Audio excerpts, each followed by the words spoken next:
अस्सलाम वालेकुम students, welcome to my YouTube channel. आज हम एक्सरसाइज 4.4 का क्वेश्चन नंबर 14 एंड 15 सोल्व करेंगे। लास्ट वीडियो में हमने क्वेश्चन नंबर 12 एंड 13 को सोल्व किया था। तो स्टार्ट करते हैं। इनका भी हमने क्या फाइंड करना है, एलसीएम फाइंड करना है। और ये कंपाउंड पॉलिनोमियल्स हैं, ठीक है, मोनोमियल नहीं है। कंपाउंड पॉलिनोमियल मीन जिनमें एक से ज़्यादा टर्म हो, ठीक है। इसमें 4 टर्म्स हैं, इसमें 3 टर्म है, इसमें 2। तो सबसे पहले जी हम सोल्व करते हैं इसी को। x3 + 2x² - x - 2 4 टर्म्स आ गई हैं, तो 4 टर्म्स आएंगी। सबसे पहले वाला जो ऑप्शन फैक्टराइजेशन में हम जो सॉल्व करते थे वो ये था कि टू टर्म्स को सॉल्व करना होता है। तो इन दोनों में से कुछ कॉमन आ रहा है, येस ऑब्वियस कॉमन आ रहा है। x⁻2 कॉमन आ रहा है, इधर x⁻2 है, इधर x⁻3 है। तो x⁻2 कॉमन आ गया, तो बाकी रह गया x+2, ठीक है। इधर हम लिखेंगे माइनस का साइन, ये वाला, ठीक है, जो कि आपको पहले से बताया हुआ है। ये थर्ड टर्म का साइन लिखेंगे, तो जब कुछ भी कॉमन आए तो 1 लिखेंगे। इधर आ जाएगा माइनस कॉमन लिया हुआ है, तो माइनस माइनस प्लस का x, और इधर माइनस माइनस प्लस का 2। तो x+2 क्या आ गया, कॉमन आ गया, x² - 1 x+2, ठीक है। अब इसको क्या करेंगे, इसको लिखेंगे x² - 1 का स्क्वायर। तो ये हो जाएगा x+2 और इधर आ जाएगा x+1 x - 1, ये आ गया। अच्छा, यहाँ पे हम इस टर्म को सोल्व कर लेते हैं, इसको मैं यहाँ सोल्व करूँगा, ठीक है। x² - 4। अब आप देखें दो टर्म में कॉमन तो कुछ भी नहीं आ रहा, लेकिन दोनों क्या हैं, परफेक्ट स्क्वायर। ये आई होप ये मैंने डिटेल से नहीं बताया, लेकिन ये आपको समझ आ गया होगा। काफ़ी दफ़ा हमने इसको एक्सप्लेन किया है, डिस्कस किया है मैंने आपके साथ, ठीक है। इसको लिख सकते हैं x का होल स्क्वायर और इसको 2 का होल स्क्वायर। तो ये आपके पास हो जाएगा x+2 एंड x - 2, ठीक है। अब ये वाली टर्म को डिस्कस करते हैं, एंड लिख के x² - x - 2। अब ये देखिए 3 टर्म्स आ गई हैं। तो 3 टर्म्स के लिए हमने क्या सीखा था, या तो 3 में से 2 टर्म्स ऐसी होंगी जो कि परफेक्ट स्क्वायर होंगी, और 2 टर्म ऐसी होंगी 3 टर्म में से या तो 2 परफेक्ट स्क्वायर वाली होंगी, और अगर इस तरह की सिचुएशन नहीं है तो फिर वो मिडिल टर्म ब्रेकिंग वाली सिचुएशन होगी आपके पास, ठीक है। तो देखते हैं कि कैसे सॉल्व होता है। अच्छा जी, अगर हम यहाँ पे ये काम करें कि फ़र्स्ट टर्म का जो कोफिशिएंट है उसको लास्ट टर्म से मल्टीप्लाई करें, यानी 1 को -2 से मल्टीप्लाई करें, तो आंसर क्या आएगा, -2। इस माइनस को फ़िलहाल के लिए हम इग्नोर करते हैं, सिर्फ आपका फोकस 2 पे होना चाहिए। फैक्टर्स बनाते हैं। 2 को अगर मैं कैलकुलेटर पे डिवाइड करता हूँ 1 के टेबल पे, तो आंसर क्या आएगा, 2। अब 2 और 1 को ऐड करें, यानी मैंने आपको पहले भी बताया था कि फैक्टर्स क्या होते हैं या फैक्टर्स क्या होंगे। जिस टेबल पे आप डिवाइड कर रहे हैं वो नंबर, और जो आंसर आएगा वो नंबर, इन दोनों का जो मिक्सचर है वो हो सकते हैं फैक्टर। अगर नहीं होंगे तो फिर टेबल चेंज करना पड़ेगा, नेक्स्ट मूव करना पड़ेगा। तो 2 को 1 से डिवाइड किया, और मतलब 2 को 1 से डिवाइड किया तो आंसर आ गया 2। अब 2 और 1 को ऐड करें तो कितना आता है, 3। लेकिन 2 और 1 को माइनस करें तो कितना आता है, 1, ठीक है। माइनस करने से 1 आता है, लेकिन ये +1 आ रहा है, मुझे कितना चाहिए, -1 चाहिए। तो अगर मैं 2 के साथ माइनस लगा दूँ और 1 के साथ प्लस लगा दूँ तो मेरे पास -1 आएगा, बिल्कुल आएगा। एक कंडीशन मेरी फुलफ़िल होगी। अब आप मुझे खुद बताएं कि अगर मैं इन दोनों को मल्टीप्लाई करूँगा तो क्या ये नंबर आएगा जो स्टार्ट में था, बिल्कुल आएगा। -2 को जब आप +1 से मल्टीप्लाई करेंगे तो आपके पास क्या आंसर आएगा, -2। तो ये दोनों इसके फैक्टर्स हो गए, x² - 2x + 1x - 2। x common आ गया इन दोनों में, तो क्या रह जाएगा, x - 2 + 1 कॉमन आ गया तो x - 2। तो यहाँ आ जाएगा x - 2 x + 1, ठीक है। अब ये देखें यहाँ पे ये और ये 3 आ गए। तो अब हमने यहाँ पे एलसीएम से पहले क्या स्टेप लिखना होता है, ऑल दी फैक्टर्स विद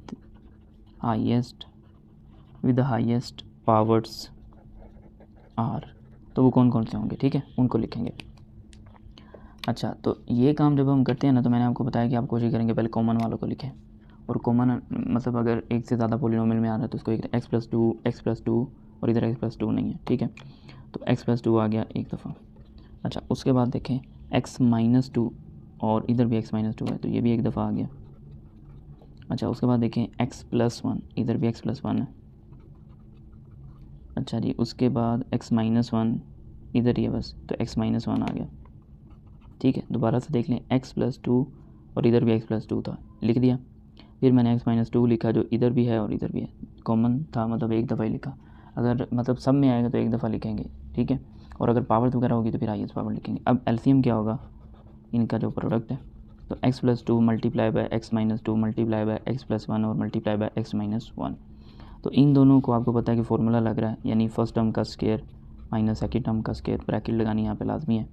और यहाँ पे भी फर्स्ट टर्म का स्क्वायर और सेकंड टर्म का स्क्वायर, यानी वो ए स्क्वायर बी स्क्वायर वाला फॉर्मूला ये मैं इधर लिख देता हूँ कि अगर आपके पास ए प्लस बी इंटू ए माइनस बी लिखा हो तो आप क्या लिख सकते हैं, ए स्क्वायर माइनस बी स्क्वायर। इसको सोल्व करेंगे तो एक्स स्क्वायर माइनस 4, इसको सोल्व करेंगे तो एक्स स्क्वायर माइनस 1। इतना अगर आंसर लिखना चाहते हैं तो ये भी ठीक है, लेकिन अगर इससे आगे भी सोल्व करना चाहते हैं तो वो आपकी चॉइस है, ठीक है, करना चाहें तो आप कर सकते हैं। अब हम करते हैं इस एक्सरसाइज का लास्ट क्वेश्चन जो कि क्वेश्चन नंबर 15 है। इसको भी आप ज़रा अच्छे से समझिएगा। तो इसमें ये देखें x square plus x minus 20, इसमें x square minus x plus 24, x square minus x minus 33 है, ठीक है। तो सबसे पहले जी इस टर्म को सोल्व करते हैं, x square plus x minus 20। अब देखें 3 टर्म आ गया, मिडिल टर्म ब्रेक होगी, तो 1 को आप माइनस 20 से मल्टीप्लाई करेंगे तो आएगा माइनस 20। माइनस को कुछ देर के लिए इग्नोर करते हैं, 20। अब 20 के आपने बनाने हैं फैक्टर्स जिनको आप मल्टीप्लाई करें तो 20 ही आए, लेकिन ऐड या सब्ट्रैक्ट करें तो +1 आए, ठीक है। तो सॉल्व करते हैं कैलकुलेटर पे, ठीक है। तो देखें 20 को अगर मैं 1 पे डिवाइड करता हूँ तो आपके जो आंसर आया वो है 20। 1 और 20 फैक्टर हो सकते हैं, लेकिन 20 और 1 को मैं ऐड करूँगा तो क्या आएगा 21, लेकिन 20 और 1 को माइनस करूँगा तो कितना आएगा 19। लेकिन मुझे कितना चाहिए 1, इसका मतलब ये इसके फैक्टर नहीं है। नेक्स्ट मूव करते हैं, 20 को 2 के टेबल पर लेके जाते हैं। 10 और 2 को मैं ऐड करूँगा 12, 10 और 2 को माइनस करूँगा तो 8, लेकिन मेरे पास तो 1 आना चाहिए। 3 के टेबल पर वैसे नहीं आता, 4 के टेबल पर डिवाइड करते हैं तो 5 और 4 को ऐड करें तो 9, लेकिन 5 में से 4 को माइनस करें तो कितना आता है 1। तो इसका मतलब ये इसके फैक्टर हो सकते हैं। यहाँ पे लिख लेते हैं कि 20 को अगर हम 4 के टेबल पर डिवाइड करते हैं 4, तो प्लस का अगर आप प्लस का 5 लें और माइनस का 4 लें तो फिर +1 आता है, ठीक है। यानी मैंने आपको बताया हुआ जब माइनस करके फैक्टर आते हैं तो यहाँ आपके पास जो साइन होता है वो आप ग्रेटर टर्म के साथ लगाएंगे, ठीक है। तो फिर जो है आपके पास वो अकॉर्डिंग टू रिक्वायरमेंट फैक्टर्स आएंगे। तो x square plus 5x minus 4x minus 20, यहाँ पे मैंने ये नहीं बताया कि इन दोनों को मल्टीप्लाई करके चेक करें तो -20, वो आप खुद चेक करें, बार बार वो सारी चीज़ें एक्सप्लेन नहीं करूँगा जो पहले बता दी। तो इनमें से x कॉमन आ गया तो कह रहा है कि x प्लस 5, यहाँ पे -4 कॉमन आ गया तो x ये माइनस और ये माइनस मिलके क्या हो जाएंगे +4 का टेबल कहाँ तक पढ़ें 20 आएगा, 4 5 20। अब आपको पता है कि ये x प्लस 5 और x प्लस 5 क्या आ जाएगा कॉमन, तो बाकी क्या रह जाएगा x माइनस 4। अब आते हैं इस पर, x square minus 10x plus 24। अब इसके भी फैक्टर बनेंगे, मतलब आप पहले नंबर को लास्ट वाले से मल्टीप्लाई करेंगे तो 24। अब इसके भी फैक्टर्स बनाते हैं कैलकुलेटर पे। फैक्टर्स बना के मैं आपको बताता हूँ। 24 को डिवाइड करें 1 से तो आंसर आएगा 24। 24 को 1 में ऐड करें 25, 24 में से 1 माइनस करें 23, लेकिन मुझे तो 10 चाहिए, तो इसका मतलब ये इसके फैक्टर नहीं है। नेक्स्ट टेबल में मूव करेंगे, 12 और 2 को ऐड करें 14, माइनस करें 10, इधर भी 10 है, ठीक है, ये फैक्टर हो सकते हैं 12 और 2। अच्छा, मुझे माइनस का 10 चाहिए तो इसके साथ मैं माइनस लगाता हूँ, इसके साथ प्लस लगाता हूँ, तो माइनस का 12 और माइनस का प्लस का 2 तो -10 तो आ रहा है। अब ज़रा इनको मल्टीप्लाई करके भी चेक करें, -10 मल्टीप्लाई बाय +2, ये तो -20 आ रहा है, ठीक है। और सॉरी 12 -12 मल्टीप्लाई बाय 2 -24 आ रहा है, लेकिन मेरे पास कितना था +24, इसका मतलब ये भी इसके फैक्टर नहीं है। 12 को आप डिवाइड करें 3 के टेबल पे, क्या हो गया, 24 को डिवाइड करें 3 के टेबल पे, 8 और 3 कितना होगा 11, 8 में से 3 माइनस करेंगे क्या आएगा 5, ठीक है, लेकिन हमें तो 10 चाहिए तो गलत हो गया ये भी।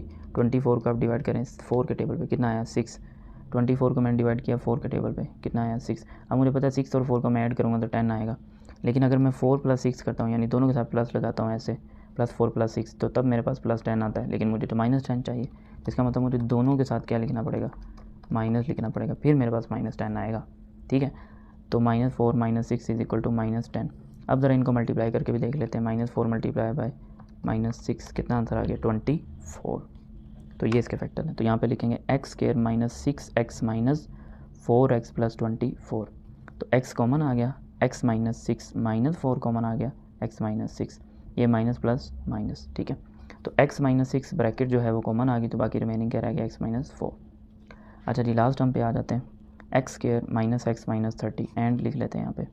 अच्छा, इसमें भी क्या करना पड़ेगा मल्टीप्लाई, 1 को -30 से तो आंसर है -30, इसको फ़िलहाल माइनस को इग्नोर करते हैं, 30 को माइंड में रखिएगा। अब 30 के हमने बनाने हैं फैक्टर, 30 डिवाइड बाय 1 कितना आएगा 30। अब 30 और 1 को ऐड करेंगे तो 31, 30 और 1 को माइनस करेंगे तो 29, लेकिन मुझे कितना चाहिए, मुझे चाहिए 1, ठीक है। मिडल में क्या लिखा हुआ है 1 चाहिए, ठीक है। तो इसे तो नहीं आ रहे, नेक्स्ट टेबल में मूव करते हैं हम। तो 30 डिवाइड बाई 2 15, 15 और 2 को ऐड करें या सब्ट्रैक्ट करें तो उससे भी 1 नहीं आ रहा। अच्छा 34 के टेबल पे नहीं होता, 3 के टेबल पे करते हैं। 10 और 3 को ऐड करें 13, 10 में से 3 को माइनस करें 7, लेकिन मुझे तो 1 चाहिए। यानी इस तरह थी ना इक्वेशन, इधर मैं लिख देता हूँ ये। तो एक्स का कोएफिशिएंट क्या है 1, मुझे ऐड सब्ट्रैक्ट करने से 1 चाहिए ना, तो जो कि नहीं आ रहा। तो 30 को अब मैं डिवाइड करता हूँ 5 के टेबल पे तो 6। तो अब 6 और 5 इन दोनों को माइनस करने से 1 आएगा, लेकिन मुझे कौन सा चाहिए 1 माइनस का, तो इसके साथ माइनस लगाऊंगा, इसके साथ प्लस लगाऊंगा, तो -1 आ गया। ठीक है, अब ज़रा इनको मल्टीप्लाई भी कर लें, -6 मल्टीप्लाई बाई 5 कितना आ गया -30। तो यहाँ पे आ जाएगा x square -6x + 5x - 30। X common आ गया तो x -6 + 5 कॉमन आ गया x -6। अब x -6 जो है वो कॉमन आ गया, तो यहाँ पे आ जाएगा x + 5। ठीक है, अब हम क्या करेंगे, जो कॉमन फैक्टर्स हैं उनको अंडरलाइन कर लेंगे। ये कॉमन फैक्टर नहीं, सॉरी, इनकी जो फैक्टराइजेशन की उनको अंडरलाइन कर दिया। तो यहाँ पे लिखेंगे all the factors with highest powers are. तो ये लिखने से पहले आप सबसे पहले इनमें जो कॉमन है वो लिख लें, x -6 एक फैक्टर ये हो गया, x + 5 ये भी एक दफ़ा आएगा, कॉमन का मतलब वो एक दफ़ा, x - 4। तो सारे फैक्टर जो हैं वो दो दफ़ा थे। ठीक है, इसलिए सारे ऐसे कॉमन हो गए। तो LCM इज़ इक्वल टू, इन सब को आप लिखते हैं ऐसे मल्टीप्लिकेशन की फॉर्म में। अब आपकी अपनी मर्ज़ी है कि इनको मल्टीप्लाई करना चाहते हैं तो कर लें, नहीं करना चाहते तो ऐसे रखें, तो यही इसका फाइनल आंसर होगा। तो इसी के साथ ही आज का लेक्चर यहाँ पे कंप्लीट होता है। मैंने कोशिश की ईच एंड एवरी स्टेप को अच्छे से एक्सप्लेन किया जाए। तो फिर भी अगर आपको कोई कन्फ्यूजन है आप कमेंट्स में मुझे ज़रूर बताएं। इसके अलावा डिस्क्रिप्शन में मेरा नंबर गिवन है, उस पर आप मुझसे कॉन्टैक्ट कर सकते हैं। और अगर आपने अभी तक मेरा चैनल नहीं सब्सक्राइब किया या मेरे चैनल पर न्यू हैं तो चैनल को ज़रूर सब्सक्राइब करें और साथ ही साथ बेल आइकन को भी प्रेस करें, ताकि हर नई आने वाली वीडियो से आप फ़ायदा उठा सकें। और अगर आपको अच्छे से ये कॉन्सेप्ट्स, ये क्वेश्चन अच्छे से समझ आ रहे हैं तो अपने दोस्तों को भी बताएं जिससे आप फ़ायदा उठा रहे हैं, ताकि वो भी इससे फ़ायदा उठा सके। अल्लाह हाफ़िज़। इंशाल्लाह नेक्स्ट वीडियो में हमने इसी एक्सरसाइज के जो क्वेश्चन कुछ रिमेनिंग छोड़े हैं जो कि डिवीजन मेथड से रिलेटेड हैं, उनको 1 बाय 1 इन डिटेल सॉल्व करेंगे। तब तक के लिए अल्लाह हाफ़िज़।